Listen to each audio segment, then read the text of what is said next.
a little consumed with my screen over here. Do you ever run into that problem?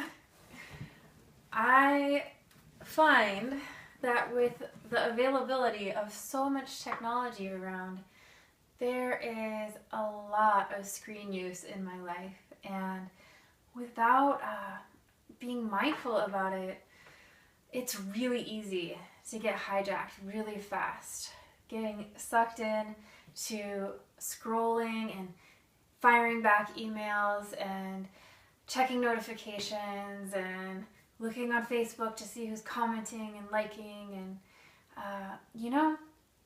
technology is great. It's very, very powerful and wonderful. However, when we are hijacked by it and we don't have so much choice around the way we interact with it, it can cause a lot of stress. It can cause some emotional upheaval. It can cause emotional draining. It can cause energetic draining, physical fatigue.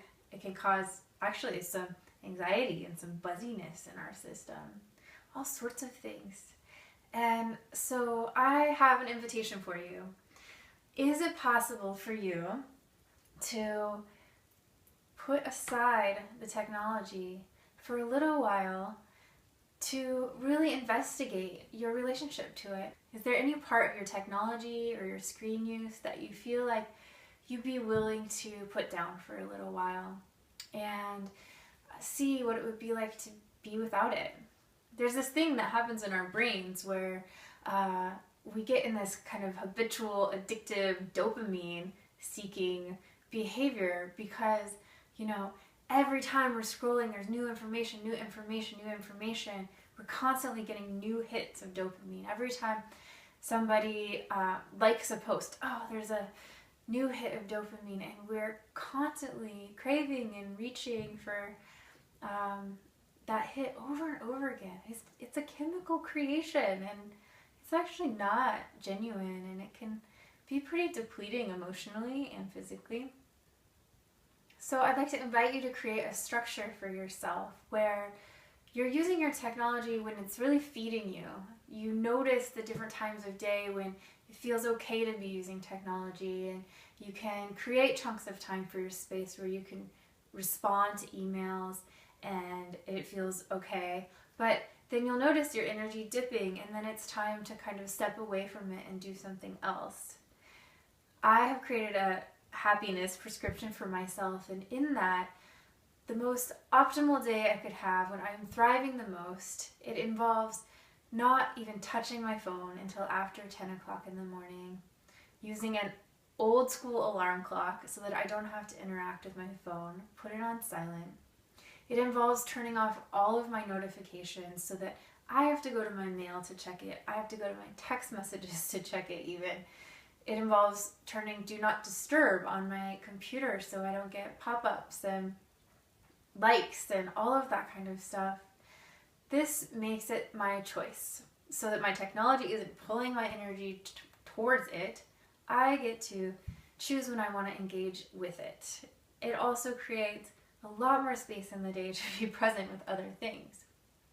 The other thing I have with my happiness prescription is that I put my phone away, I put my screens away, my computer after 7 or 8 o'clock at night. It really helps me sleep better, dream better, and wake up a lot more refreshed. So if you're somebody that kind of has a hard time sleeping or has a hard time really feeling revived day after day, you might try putting the technology down at 7 or 8 o'clock at night. The last thing that I have around my technology use is that when I am on something like Facebook or Twitter where there's a lot of scrolling that could be happening, I don't scroll on Facebook when I'm in this ideal day framework. I don't check the notifications. I go there to find what I was looking for, maybe make a post to let people know about something, and then I leave. I don't continue that cycle of trying to get those dopamine hits over and over. It can be an addiction, and it's an acceptable addiction in our culture, but it's actually causing a lot of stress on our bodies, our immune systems, and our relationships with ourselves and others.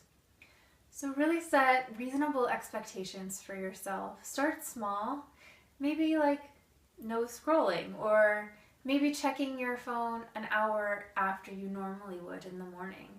Really set yourself up in a way here that you can have success and that you'll keep moving forward so that you have more and more space in your day so that you can be present with other things. The thing is, we think we are great at multitasking. We're using our phones, we're using our computers, we're talking on the phone, we're listening to a podcast, we're watching TV. And the reality is we can't actually be present with anything unless it's just one thing. So we're not really present. Moving through our days, moving so fast.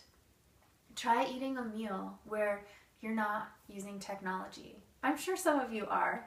So try something else that you normally would be using technology around.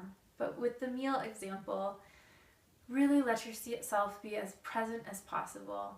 Let yourself feel the texture of the food, see the colors, taste the food, feel it nourish you, and notice what it's like to be with yourself without distraction.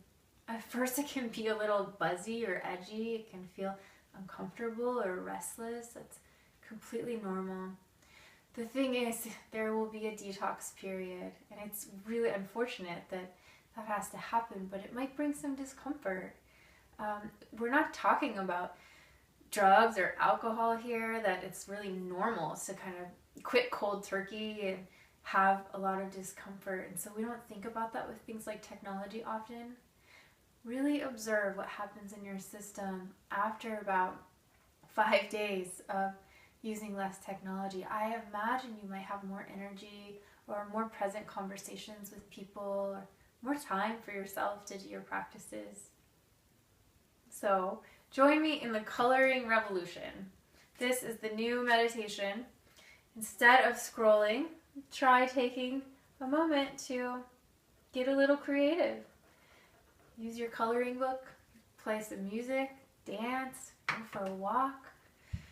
Give your partner a massage, hug your kid, whatever it is, see if you can be there fully for it.